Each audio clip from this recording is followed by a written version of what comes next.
Baik, Assalamualaikum warahmatullahi wabarakatuh.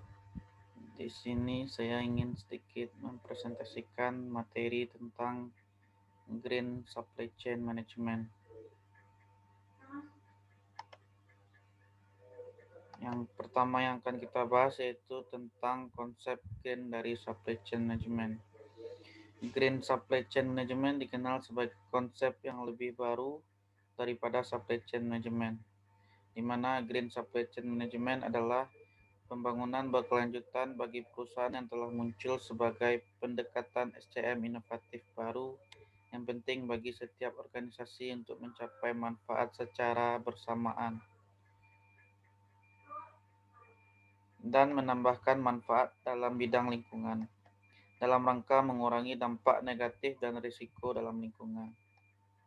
Selanjutnya, Green Supply Chain Management merupakan sebagai sebuah konsep untuk mengintegrasikan manajemen rantai pasokan dengan berpikir lingkungan yang memiliki tujuan untuk mengurangi limbah, emisi, energi, dan limbah padat, terutama manajemen rantai pasokan. Green melibatkan fase penghijauan dengan kegiatan rantai pasokan.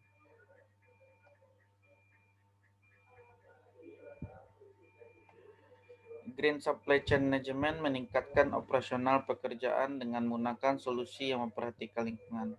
Yang pertama yaitu meningkatkan kelincahan GSCM membantu untuk mengurangi risiko dan mempercepat inovasi. Kemudian yang kedua, meningkatkan adaptasi GSCM untuk menghasilkan proses yang inovatif dan perbaikan terus-menerus. Selanjutnya yang ketiga, mempromosikan keselarasan. GSCM melibatkan kebijakan negosiasi dengan pemasok dan pelanggan yang menghasilkan keselarasan yang lebih baik dari proses bisnis.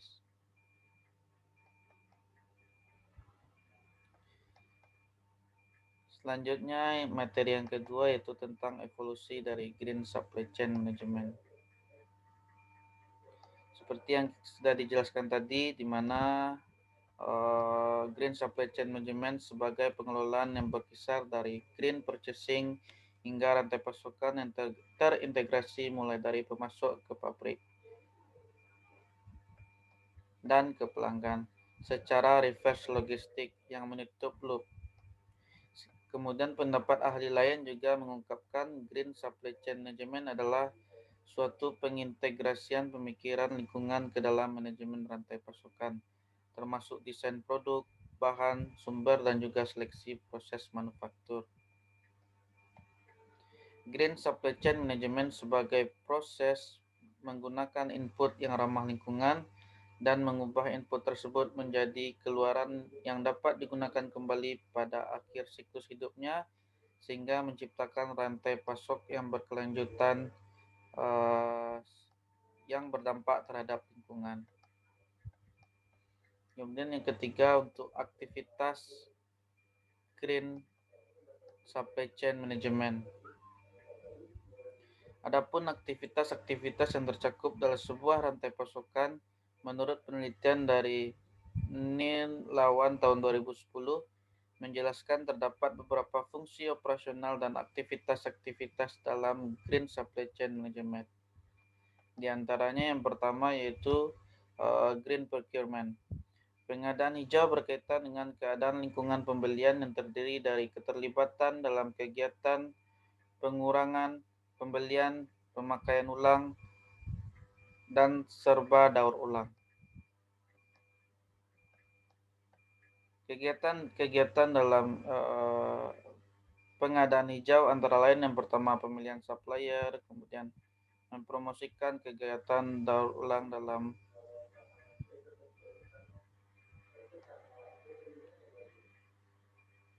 suatu supply chain management.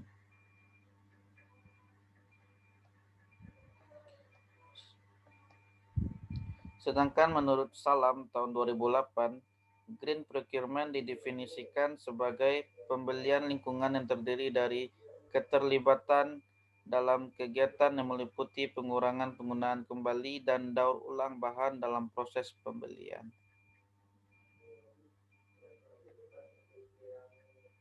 Temuan dalam kegiatan Green Procurement Dalam pemilihan supplier yang pertama yaitu bahan pembelian, kemudian mempertimbangkan pemasok dan memilih pemasok yang mengontrol terhadap dampak lingkungan. Selanjutnya aktivitas green supply chain management yaitu berkaitan dengan green manufacturing, di mana merupakan proses produksi yang menggunakan input dengan dampak lingkungan yang rendah, sehingga memberikan dampak yang baik terhadap lingkungan dan mengurangi dampak polusi pada lingkungan.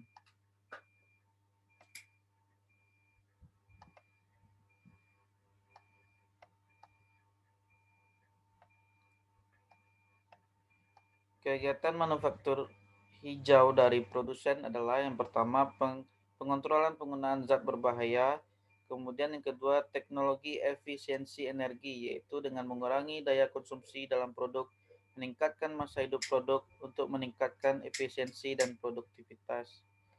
Kemudian yang ketiga mempromosikan penggunaan kembali daur ulang, meningkatkan kesadaran lingkungan dan mengurangi penggunaan bahan yang berbahaya bagi lingkungan. Selanjutnya aktivitas dari Green Supply Chain Management yaitu Green Distribution. Kegiatan dalam distribusi hijau atau Green Distribution yaitu kemasan hijau dan juga logistik hijau. Maksud dari kemasan hijau meliputi di mana yang pertama hemat kemasan, menggunakan bahan yang ramah lingkungan, bekerja sama dengan vendor untuk standarisasi kemasan, meminimalkan penggunaan bahan dan waktu untuk membongkar dan mempromosikan program daur ulang. Selanjutnya, logistik hijau meliputi pengiriman langsung ke pengguna situs, penggunaan kendaraan bahan bakar alternatif, dan mendistribusikan produk dalam batch besar atau jumlah besar. Selanjutnya aktivitas yang dalam Green Supply Chain Management yaitu reverse logistik, di mana merupakan proses mengambil produk dari konsumen akhir untuk tujuan meningkatkan nilai dan pembuangan yang tepat.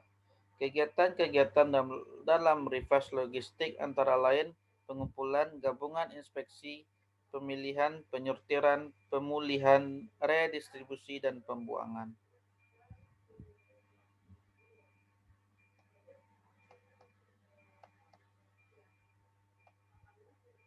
Sementara menurut Stephen tahun 2004, di mana memprioritaskan aktivitas reverse logistik yang terjadi ke dalam dua kriteria utama.